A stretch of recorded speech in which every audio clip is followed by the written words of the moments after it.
Okay. And James McMurtry, of course, wears these all the time. Yeah. We just had him on. He was awesome. Oh, good. Did he have much to say?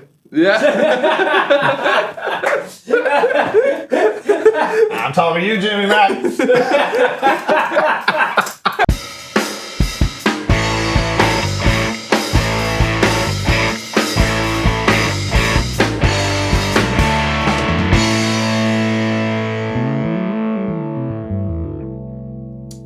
Hello, people of the world. Welcome back to another episode of Sam Sessions. We're here in the Acoustic A room today. You got the world's worst interviewer right here, Seth Welker. And to my right, longtime friend of the shop, Kevin Russell. Yes. Oh, shit. Wait a minute. There we go. That's Sorry, perfect. this happens every now and then with my keys, and it's going to go Oh, off. that's your key beeping. Yeah, it's one of those little... But I never need it. So Do you have the tile on there so you don't lose it? Yeah, that's a tile. But sometimes you push the button and it starts making Just that noise. beeping? Sorry. Okay. Man, those tiles are kind of nice because it's I lose my stuff like every other day probably. Oh yeah, it's definitely helpful, especially when you're touring and your keys fall off in somebody's couch. You know. Are you ever afraid that you're gonna like lose the tile? No, I mean I keep. They stay on like they're on keychains and stuff. So Okay. I mean, if you lose the tile, you'll find it. Right. You can't lose it. So. I would be afraid it's just like another thing to lose. No, that's the whole point of it. Like you Yeah. can find it. Well, I mean, reasonably you can find it. Gotcha. I have lost them, where they died, the battery was dead, and I didn't replace it, and then you lost it. Yeah. And then it's no good. That's classic. It's a universal problem for sure. Yeah. So Kevin, I wanted to kind of start at the beginning of your career. I know before you came to Austin, you were playing clubs in Louisiana. Yeah, I sort of, my life, I was born in Beaumont, but I ended up finishing high school in Shreveport. Moved to Shreveport when I was 17, I guess, but the drinking age in Louisiana was still 18. Which is civilized, right? So I was able to play in clubs when I was 17 because I had a neck beard, and I've always looked older than I am, still to this day, unfortunately. But back then it was a plus. Yeah. So yeah, I was playing in, just dive bars, biker bars. It was the North Louisiana, Mississippi, East Texas kind of clubs in Arkansas, It was a great education. And, it was a little bit of a punk rock band too, so we were pushing the envelope a little bit culturally there, which was fun. But I knew eventually I'd end up in Austin, but it was just going to take me. It took me some time because the speed limit was 55 back then.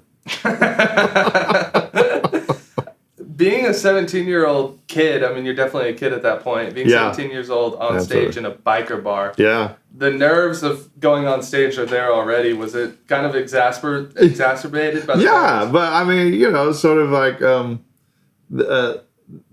you had to come up with creative ways to entertain people, and so that was good for me to learn. And it was life or death at that point. So as whether you could play a Steppenwolf song off the cuff, or a David Allan Coe song.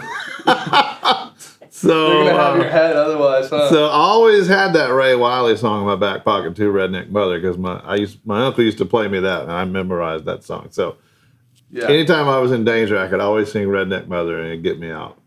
So you brought up your uncle. Did he play a pretty big part in you coming to Austin to play music? He did. My brother used to come here for state track meet. He was a cross-country runner out of Beaumont, and he would come for the state track meet every year, which is a big deal. And he would come back glowing and tan and like he looked like Golden Boy, like he'd just been to paradise. And my uncle used to talk about Jerry Jeff and Willie and that whole scene, and then so I knew Austin was cool, but I didn't come here.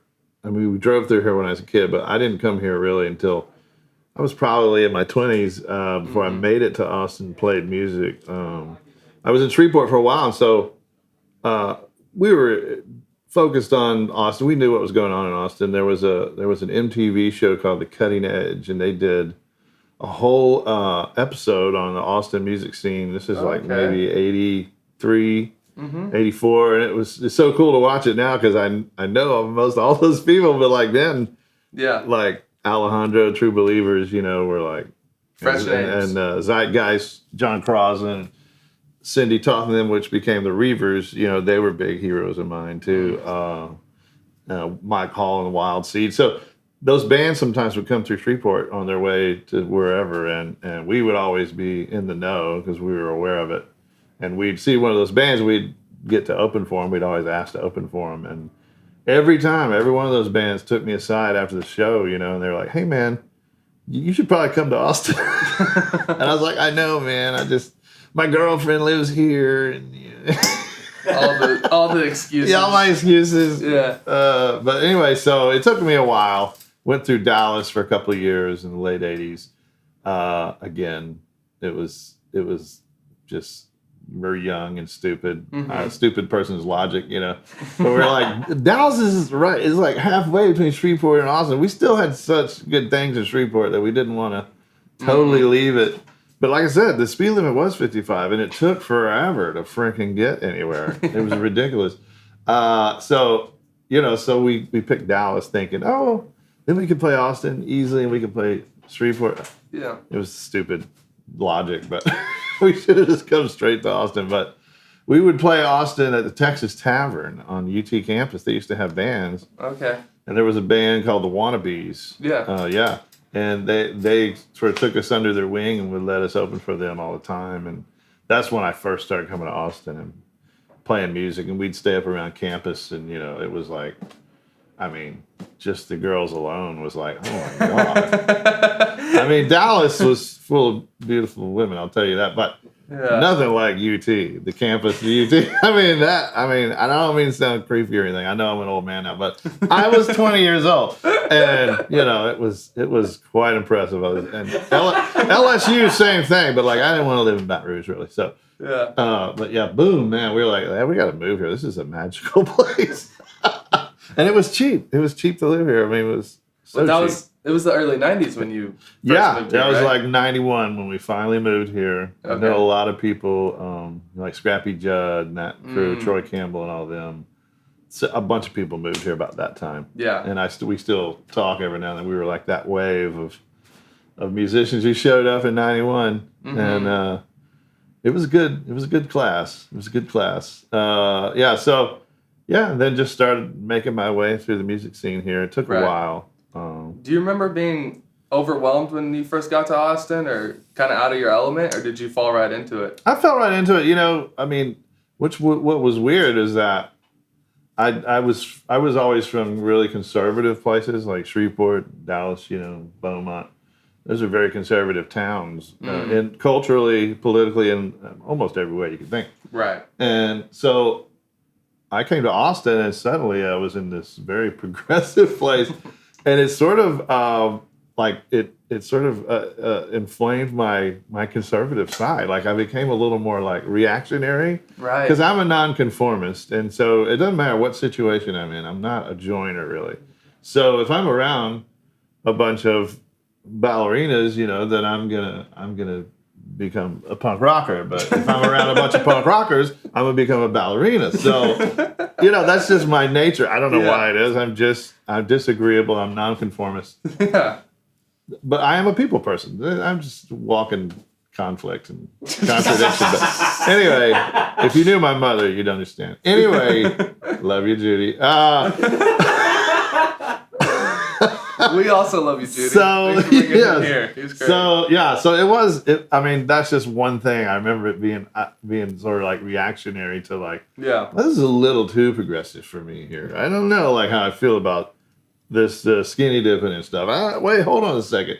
And I learned a lot about myself in that way. So it was great, and I don't think I could have done the things I've done anywhere else really. Austin gave me the freedom to be who I wanted to be and do what I wanted to do. And it took a while for that to become successful. I remember I used to go down to like the Black Cat and see Soul Hat, and like I just blew my mind that many people would come see a band. And I was like, wow. For obvious reasons. Kevin could shred the guitar. They were a great band and they were great musically, but there was a lot of stuff like that, that I was just like, wow, okay, this. And I was like, how? I remember one of the first times I went into Cactus Cafe. Darden Smith was playing. I didn't know who Darden Smith was, but the place was full, and I was at Texas Tavern opening for the Wannabes, and I saw this weird door over in the corner of the Union there, and when it opened, you'd see it was all dark, and you hear a bunch of people clapping. I was like, what is going on in there? I thought maybe it's a lecture or something, And, but I peeked in, and it was this songwriter, and it was freaking Darden Smith. Yeah. And I was like, wow, I wonder if I'll ever be able to draw a room of people like this in Austin. That was my dream and my goal, and so I was always working towards that.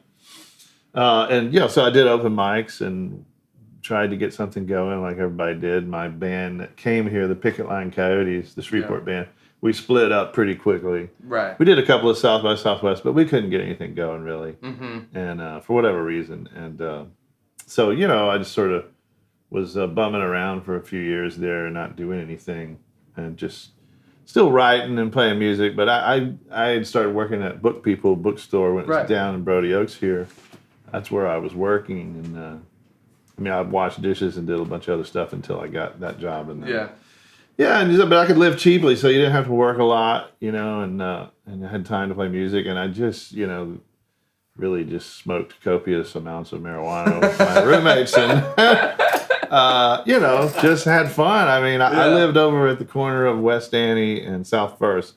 There's like a neon thing there. Now in my house there's some kind of French patisserie. But like back then there was nothing. It was like, that was like $275 a month, 2-bedroom house. There was abandoned houses around us. And it was in some parts of the neighborhood were sketchy. You said, let's avoid that street right there. Yeah, there's something going on down there. Yeah. So it was great because nobody bothered you, and we could do whatever we wanted. I mean, all hours of the night we'd be out walking around and making noise and doing crazy shit. But so it was just a matter of time. I started playing open mics at a place called the Chicago House. And that was a little venue downtown. Can't remember what street it was on now, but it was O. Henry's, an old house where O. Henry, short story writer, lived. Okay. Apparently. And that was a cool sort of art community center venue. And that was where I just really stretched out and started becoming myself, forming my own voice, and just trying lots of different kinds of things. I used to read poetry and crack a bullwhip. Stuff like that. You could do anything there, It was really great. I met my wife there. Well, I didn't meet her there, but she came there, and I think she fell in love with me there. Yeah. She might have to corroborate that story, but it might have been the bullwhip. But sorry. I love you, baby.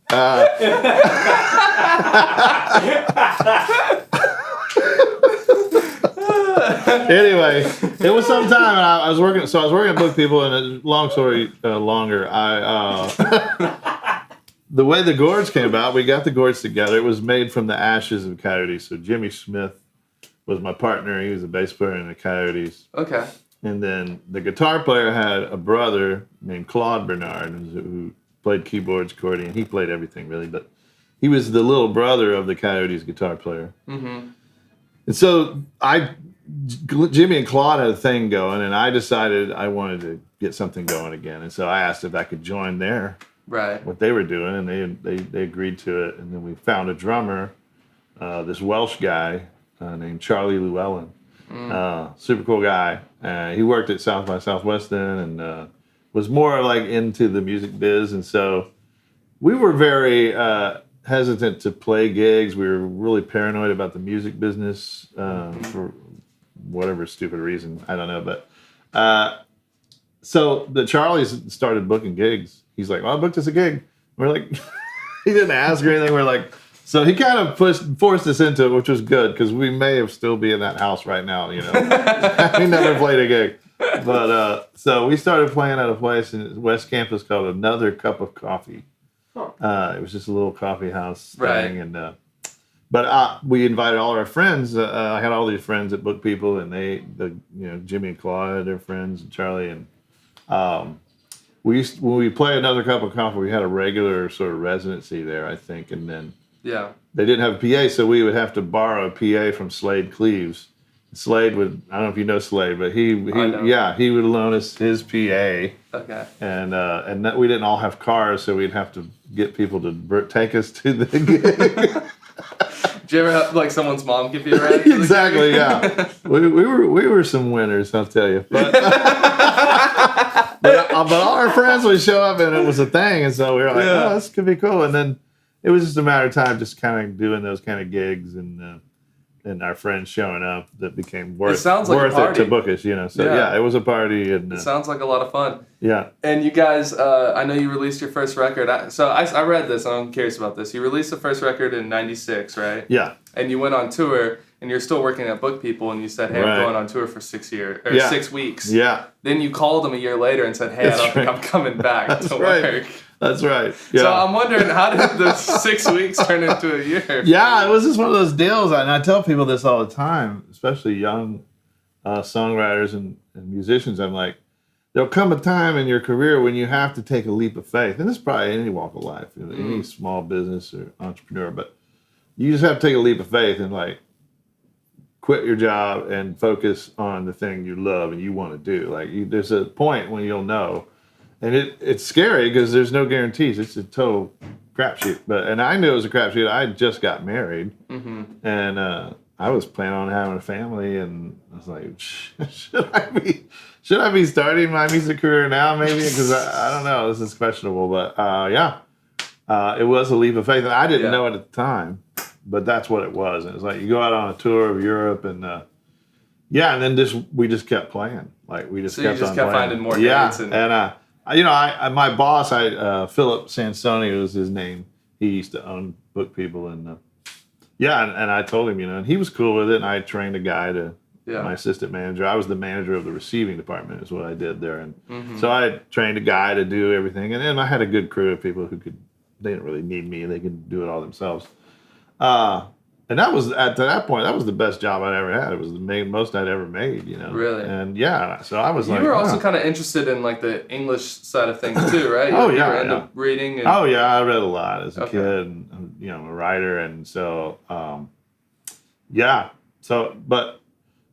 But my boss was like, yeah, that's fine. Yeah, we're comfortable with that. So, but it would just happen, and I called him, a year or so later. And I was like, I don't think I'm coming back. He goes, yeah, I didn't think you were. Yeah.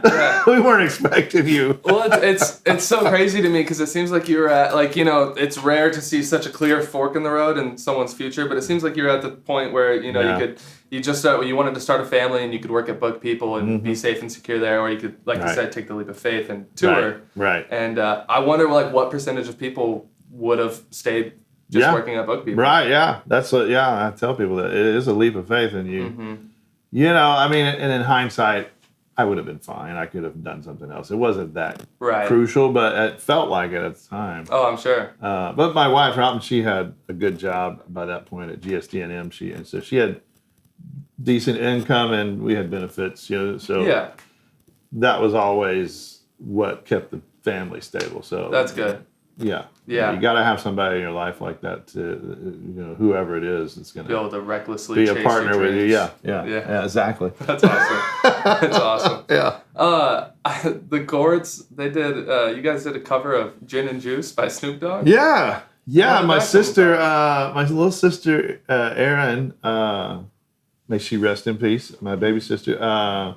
She played Gin and Juice. Me and her, our relationship was really all about music. She was a music lover, and she loved lots of music that I didn't know a lot about, like hip hop, rap. She knew that scene really well. So she was always turning me on to cool stuff. And that was, whenever that came out, 94 or whatever, she played it for me. I remember one Christmas I went home, and she's like, you got to hear this. And she played that song for me, and I was like, wow. It was such a great hook. Rolling down his streets. It's just a great hook, and I was like, I gotta find a way to do this, But I couldn't rap. I was like, I'm not gonna rap. That's a bad idea if I rap. So, Beck, he can get away with it, but Beastie Boys, but I'm not gonna do it. And I knew at some point, rap, hip hop, country were going to intersect. It's just a matter of time. You saw Lil Nas X before anybody else did. Yeah, it's gonna happen. There's no way it's gonna intersect at some point. And I was like, Interesting. it could be bad when it happens. So maybe if I can beat them to it, I can make it good. That was my thinking on Gin and Juice. And, and so, yeah, we did that, and we started doing it shows, and it was really popular. And then, record label, local label, Watermelon Records, Heinz Geisler, he came around, and they wanted us to put it out. They're like, "That's too great. Y'all let's do it." And we're like, really? "Okay." So we recorded it, and then they wanted us to do a censored version to push it to radio. And in hindsight, we should have, but we knew that was a little bit dangerous because, it's one of those deals. Like, be careful what song you do because you might spend the rest of your life playing it, right? So that's kind of what happened. But it would have been worse maybe if we'd done a censored version. So we didn't do a censored version, and then Watermelon folded, and it got stuck in a bankruptcy thing, and that recording was tied up in all of it. Oh, wow. Yeah. So, and while that was going on, we could have just re-recorded it, I guess, but we didn't think about it. We were just waiting for that to blow over, and then we could sell it to another label or re-release it. Anyway, but while that was happening, this thing called Napster occurred. It was a peer-to-peer sharing network, as many of you are aware of now, but this was a new concept in my time. I had just gotten a computer, and people started emailing me saying, "Hey, man, there's like your song's under Fish, and it's under Widespread Panic, and it's just like one of the most downloaded songs in the world right now." And I was like, huh. So I checked it out, this Napster thing, and I didn't know how to contact them, so I just called them. I got their phone number, I called them. And there's just like a couple of guys in a warehouse in San Francisco, I guess, is who they were. And they explained to me, I was like, "So can y'all fix that?" They're like, "No, man, we're not content providers. We're an indexing service. That's all we do." So I was like, "So whoever, you can name the file, whatever, and that's what it'll come up under." And they're like, "Yeah." I was like, "Don't you think that's a bad idea? I mean, like, I could put Leonard Skinner's catalog under my name." They're like, "Yeah, you could." I was like, "That's stupid, isn't it?" And they're like, "I don't know." They didn't really care, I was like, it was stupid. It was a stupid idea. But the gates were open at that point. And so that's kind of why, in Texas and our region, we were known for doing the song. We got plenty of good out of it. But globally, like, no one knows that's us still to this day. They think it's some other Fish, or I found it under Garth Brooks. I found it under Charlie Daniels. I found it under the Platters. But it did get released though, the recorded version of it. It was released. It just never went anywhere really, like in the radio world, or it. How bizarre. And it just became an internet thing, and it really had not much to do with us. Yeah. It had a life of its own. There's a funny story. Keith Langford, our drummer, the Gourds drummer, and Shinyribs drummer till this day. Who's my brother-in-law, actually. I married his sister. Okay. Way back when. He tells a story of him being drunk out on the beach. He got in a fight with his girlfriend. He was like out on the beach, spring break or something, and sleeping on the beach, drunk. And he wakes up at like 3 a.m. Cars are cruising up and down the causeway, and they're blaring our version of Gin and Juice, and he's just like, he said it was just weird. That's got to be a surreal It was like moment. the Twilight Zone, he said. Yeah. Just like still a little drunk. Yeah. So that song has a life of its own. It's really it's phenomenal. Yeah, really. That's cool. I knew it was cool, and it is cool, but in hindsight, if we'd done a censored version and maybe not had the record label folding, in the middle of that, it might have been a different story for us. And then Dynamite Hack released a similar kind of song right after that. I think they did Boys in the Hood, like kind of their own version of it, and they did do a censored version. It was a pretty big hit, really. Nationally. But I don't know. Kind of took your blueprint there. And I mean, it was obvious that then a lot of people started doing that. Right. So it was obvious you could do that, and it might have been 100th Monkey thing where we all were thinking the same thing at the same time. Yeah. So. But sounds to me like you started a trend there. I think so. I'd like to think sweet. I did. Yeah, that's pretty sweet. So the Gourds ended up breaking up a bit, and then you went on to do Shinyribs. Right. And where does the name Shinyribs come from? Man, it was a nickname given to me as a kid in Beaumont. There's that's on the Gulf Coast, so you have a lot of offshore oil rig workers, and it's a big thing there. Mm-hmm. And a lot of welders lived in our neighborhood. So, and welders and any offshore workers, they usually work, I think back then it was like 2 weeks on, and they'd be home for 2 weeks. Okay. So they were like bored out of their skulls for 2 weeks, looking for shit to do. So they would like to weld chrome onto our bikes, Okay. Yeah, and they would call it Shinyribs, So whenever a kid would ride by on their bike with some of that welded chrome on it, they'd yell Shinyribs. So that always stuck in my head, I was like, yeah. Then when I got my first AOL account, when I got my first computer, when I was trying to find out what Napster was about, I used Shinyribs at AOL. I didn't know you were supposed to use your name or something people could find you with. I thought it was like a band name, So I was like, oh, Shinyribs, I'm gonna use that. So for a long time, I was Shinyribs at AOL, and and then time came for me to do this solo show. I was looking for the family. We bought a minivan, and because we had some kids, and we were like needed a new car, so we bought a car. It was about $400 a month car note. Yeah. And I was like, shit, where am I gonna get $400 a month? So I called my friend in Houston, this guy named Pete Mitchell, who owns a club there called Under the Volcano.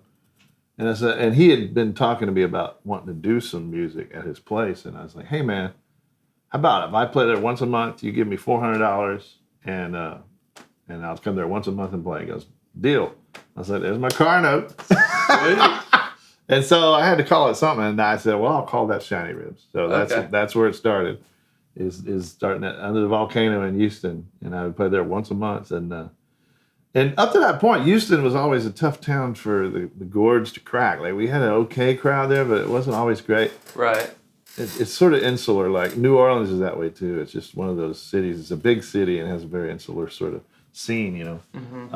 And so that gig, that once-a-month gig, I got to know a lot of Houston people and really started feeling at home there. And sort of, and now I feel like it's like another hometown, really, for Shinyribs anyway. So... yeah, that's how it began. And then, so I would drive there like once a month on a Wednesday. I would leave at like 4 in the afternoon after I got the kids home from school. Deadhead to Houston, get Middle there. Of traffic? The traffic was a nightmare. But I would get to there by 8 o'clock. Yeah. And I was supposed to start at 8, but I would try to get there as close as I could to 8. And then there'd usually be a little PA, and we'd just throw it up and start playing. And I'd play for a couple hours, and then hang out for an hour or two, and then I'd have to drive home, and which was stupid, but I was young and dumb still. So so there was one night on the way home, I was by myself. So I was on I-10, and there's a little cutoff there to Austin. I think it's in Columbus, Texas, there where it splits off 71 off of I-10, and I saw that sign, Austin, and the next thing I know, I'm like at I-10 and 183, like way down by almost to Lockhart, where you cut off for Lockhart there in Luling. And I had lost time. And I was like, whoa, that scared the Jesus out of me. I was like, man, I can't be doing this anymore. So I started bringing a friend with me. This friend of mine, Mike Stewart, who was the Gourds manager for years, he'd left the country and moved back. And he was looking for a gig. So he played bass and he played percussion with me. Okay, he started going with me just to have some company. And then from there, I was like, I met Winfield Cheek, keyboard player, and he wanted a gig. So I was like, well, come on with me, And he started playing. And then over the time, it just turned into a little... It's like a 9-piece band, right? Now it's a 9-piece band, yeah. And you're the frontman for it? That's right. I am. You ever feel like a school teacher trying to herd a bunch of toddlers around? No, my tour manager, Chaffee Waters, is the school teacher. I'm just the principal. Yeah, I got it easy, but... I saw it as a 9-piece band, and I was thinking, 9 musicians in any room. Yeah. Oh, it's insane. I mean, they're all grown-ups, so it's not like some musicians I've known over the past that you don't have to babysit anybody, and everyone is sort of self-possessed, responsible people for the most part, I mean, relatively. Depending on what state you're in, but... Some of those states get a little bit more fun than Yes, others. right. Yeah. The risk raises. I mean, if you're crossing a border or something, the risk goes up. But anyway. Man, that's cool. That's incredible. Which song was more fun for you? Somebody Else or Sweeter Than the Scars? Gosh. And this can be like more fun recording or more fun playing. Whichever it is. I think it's Somebody Else. You know, Yeah. I don't play that song I don't play either one of those very often, and I like them both a lot. I enjoyed them. Yeah, they're both really cool in their own way. They're both ukulele songs. Right. But Somebody Else, I actually wrote on the keyboard. And I think because I'm such a amateur keyboard player, it's dumbed down, so there's a lot of space in it, you know, which is a secret to writing interesting songs. You know, learn a new instrument, dumb yourself down, so it'll just be more interesting what you come up with. You know, instead of playing an instrument you know really well, you're going to play the same things and get in the same habits. So that's what I was doing, and that song came up, and it's a very personal song. Okay. Emotionally, it's heavy and it's a real thing. So, and for me, I think it was somewhat of a musical leap forward for me, that song. So I definitely appreciate that one more. But they're both equally as important in that same way. But that one, I just love the space. It's hard to play live, you know. The band there's a lot of space, which is scary when you're playing live and there's that much naked space and it's that slow. Those are the trickiest songs, I think, to play. Oh, yeah, it sounds like as a combo. But yeah, does it usually come out great when you're playing? It usually does. Yeah, I mean, I haven't done it in a long time, right? And I should start doing it again. Yeah, because it is a really good one. Yeah, like I said, I enjoyed it a lot. Thank you. You guys have a lot of fun when you're playing live shows. Like, a lot of fun. I've never seen a single review saying that, you know, like, sometimes people feel they've done it hundreds and hundreds of times and they go up there to do their thing and they get off, but you're in a Congo line going through the whole venue. That's right. Like, you got to live in the moment, you know? It's about the moment. And, so I think you can get in. I've gotten in ruts before where I do the same thing and I feel bored with my show. And that's when I know I need to change it. I need to change up, like refreshing it up, try some new songs, you know, rearrange some old songs or get a new member in the band. I don't know. I mean, there's ways you can mix things up. But I mean, I always like to have fun and sometimes I'm not in the best mood or I might be really tired when my birthday, we had my birthday recently. Happy belated birthday. Thank you. And we had it at Don's Depot and I had a really, really great time. Too good of a time, if you know what I mean. And so the next day we had a gig. And I don't usually get hungover, but man, I was really hurting. I was hurting really bad. And it was going to be like 100 bazillion degrees that day. And we were going up to near Stephenville. There was the Texas Steak Cook-Off in Hico, Texas. So it's outside and it's going to be fire and cowboys everywhere. And I was like, man, this is going to be a rough. I was dreading it. Yeah. You know, I don't remember where I was. Did you pull it through? Yeah, I pulled through, you know, and I didn't feel like playing, but sometimes my point is you don't feel like it, but, you know, when I get on stage and it's go time, then something just happens. And I'm like the adrenaline, the moment, and I start dancing. And once I start dancing, then I'm having fun. So, and turning people into smiling people, like really making people laugh and smile and making people dance. That's the ultimate.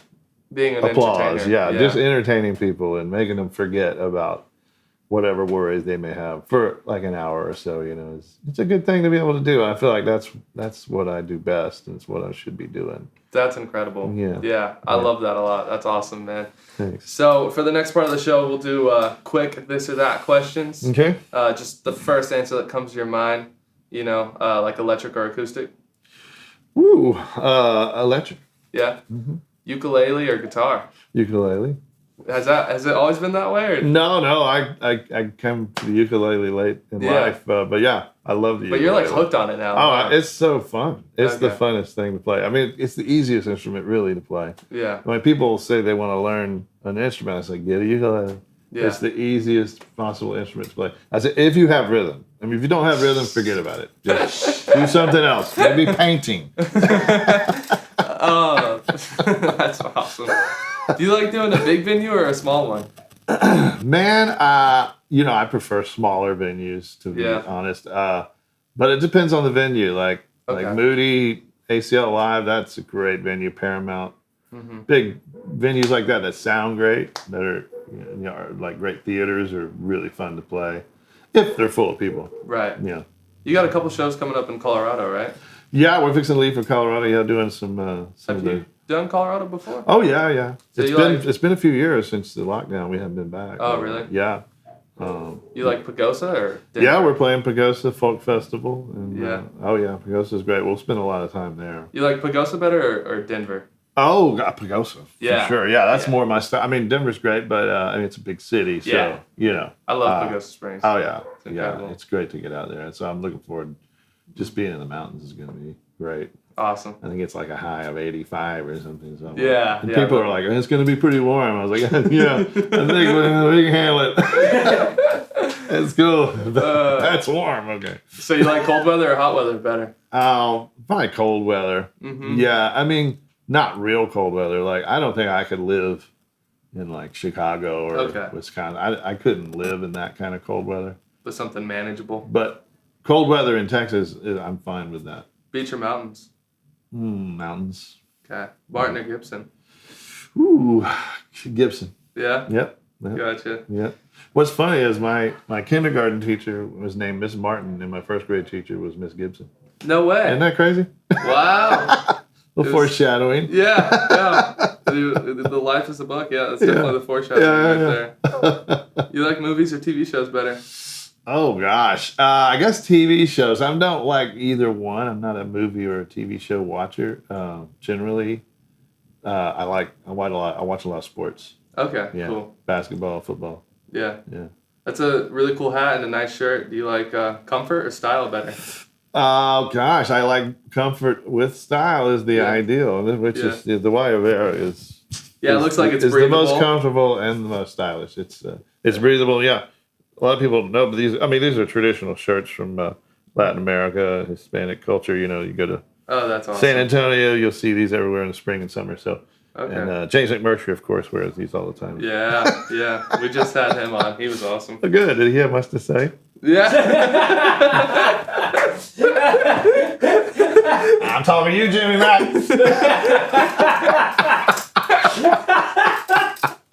No, I love Jays. We did get him talking, man. Oh, good. Once you get him talking, he will talk. Yeah. It's hard to get him talking, but... It was hilarious because I was like doing research for him, and before I saw it, I was reading this article someone wrote about interviewing him. And they're like, interviewing Jason McMurtry is like interviewing a live bear. And I read that like 10 minutes before we did it, so I was like, all right, you're like, here we go. This is not even close to the most challenging interview I've ever done back here. So, That's good. Good. No, he's a good guy, man. Yeah, for sure. Yeah.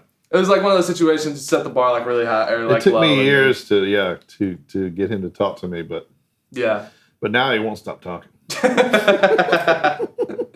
So you said you watch a bunch of sports. Do you like baseball or football more? I like football. Okay. Yeah, I'm baseball. I'm not a huge baseball fan. I like the playoffs and watching that time of year, but gotcha. I'm not like a regular season every day because I've just never had a team. I mean, when I was growing up, the Astros was my team, and they sucked for my whole childhood, and I kind of gave up on baseball. I lived in Dallas for a little while, but I never got into the Rangers really. Okay. But, I liked the Yankees when they were playing the Dodgers when we were kids. My brother was a Dodgers fan, so I was like, okay, well, I'm a Yankees fan. Same, he liked the Lakers. My brother had a weird LA obsession fetish. I'm not sure what it's about, but anyway, he was into the Lakers too. So the Celtics were playing the Lakers a lot. Mm-hmm. Larry Bird Celtics. So I was like, I like the Celtics. I still like the Celtics. Yeah. But the Spurs, but the Spurs are my team, so... I became a Spurs fan after I met my wife. She's from San Antonio. We started going to Spurs games when we first started dating, and I just love the Spurs culture. I saw a couple of their games growing up. They're fun to watch. Oh, it's fun. Yeah, I mean, I always loved it. So. I was watching the games back in the day of when they had Ginobili, Tim Duncan, Tony. Those are the glory days. Yeah, they had a stacked roster. Yeah, it was amazing. I could go on about Spurs, but and I'm a Dallas Cowboys fan. I tried to disown them. I tried to leave it. You can't once you're indoctrinated in a team, like you grow up that way, you can't leave it. It's like a gang or something. I don't know. Yeah. Well, maybe it's the mafia. I don't know. my dad raised us watching Cowboy games. Yeah, usually it was a big deciding factor on how the rest of the week was going to go. Usually not great. That's the thing. I like the Cowboys. I will curse and scream and get so mad at them. I learned so many. But the Spurs, I love them no matter what. Win or lose, I just love them. It doesn't matter if they're winning. Like they could be the worst team in the league, and I still love the Spurs. I don't know why that is, but it's just the culture and that they have there. I just love the way they do things. Yeah, and the Cowboys have always had kind of a toxic culture, I think, seemingly, to me, but maybe it's the difference between football and basketball. I don't know. Yeah, I guess time will tell. You like conspiracy theories? I find them interesting. I don't believe in any of them except maybe Bigfoot. But, Bigfoot, that one. That's legit. That's the only one I'm going to go with. But, it's out there. But some of my best friends are conspiracy theorists, and and it's fun to argue with them because the detachment from reality and logic you have to believe some of these things is just it's amazing. Yeah. But people's brains are a wonder. What the imagination can conjure is always amazing. So sometimes it's music, sometimes it's a conspiracy theory. That's pretty awesome. You like cocktails or beer? Cocktails. Yeah. I used to love beer, but, I got a little bit around here, and beer is basically liquid bread. So I do love a good hoppy IPA, but I don't drink a lot of beer. I'm mostly a mezcal guy, tequila. Yeah, that's kind of my jam. I went through a gin phase, went through a scotch and whiskey phase in my life. Mm-hmm. Whiskey made me really mean, though, like Hank Williams kind of like mean. Like not good. Yeah. So I stopped drinking whiskey. And but gin, the clear liquors, I have no problem with. They make me happy. That's cool. Yeah, that's cool. Would you rather be camping out, in a national forest, or would you rather be staying in a hotel in a big city? Definitely a hotel in a big city. Nice. I mean, I like the outdoors, but I do not like camping. Yeah. Maybe because I've never. It's really just it kills my back. Like I've never found any comfortable way to sleep on the ground. Mm-hmm. Yeah, go outdoors and then go home to the hotel. Yeah, and I like a lot of my friends think I'm ridiculous for being that way, but I'm like, that's the way I am. I know what I like and I know what I don't like. I can stand hard camping for like 36 hours. Yeah, and then my mentality starts to go to like this just isn't fun for me anymore. Yeah, it's just not fun. I mean, I love hiking. I love mountain biking, but I love being in the outdoors. I love going to rivers, tubing down a river. There's a lot of things I like in the outdoors, but camping's not one of them. Yeah. Man, Kevin, I can't thank you enough. Hey, this was all right. Such a joy. It's a lot of fun. A super pleasure to get to know you. I really want to come see one of your shows. I don't think I ever have before. And you should. I'll be looking forward to the Congo line for sure. Yes, I'll find you and you'll be in that Congo line. Man, I can't wait. Thank you so much, Kevin. Right, we do appreciate it. Thank you. If you don't mind, we'll get you to do a quick performance before we let you leave. Okay. Awesome, man.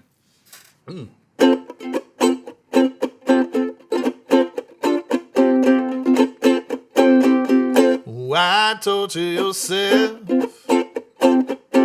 when you know you're in love? Throw yourself in the ocean and be happy beneath the stars above. Confess your feelings to the one you love, and let's live before it's too late. Let's live. Why deprive yourself of the wonders of life? Time is getting shorter. There's no reason for these lonely nights. If you don't love me, you'll miss the boat. So let's live before it's too late. Let's live. Why should you live in a sad state of mind? Problems, problems, problems all the time. Do your best to get it off your chest. Everything will be just fine. All love is sometimes nice. Love is sometimes cruel. When you've been in love, you have been to the greatest school. So try and make an A, and I'll do the same. And let's live before it's too late. Let's live before it's too late. Let's live. I know it's not too late. So come on, before it's too late. Before it's too late. Before it's too late. Too late, too late, too late. It's too late, too late, too late, too late. It's too late, too late, too late, too late. It's too late. It's too late. And I'll be rolling down the street, smoking indo, sipping on gin and juice. Lay back with a mind on my money, money on my mind. Yeah, rolling down the street and smoking that indo, sipping on gin and juice. Lay back with a mind on the money, money on my mind. Yeah. Before it's too late. Yeah, let's live, let's live, let's live. Before it's too late. Before it's too late. Before it's too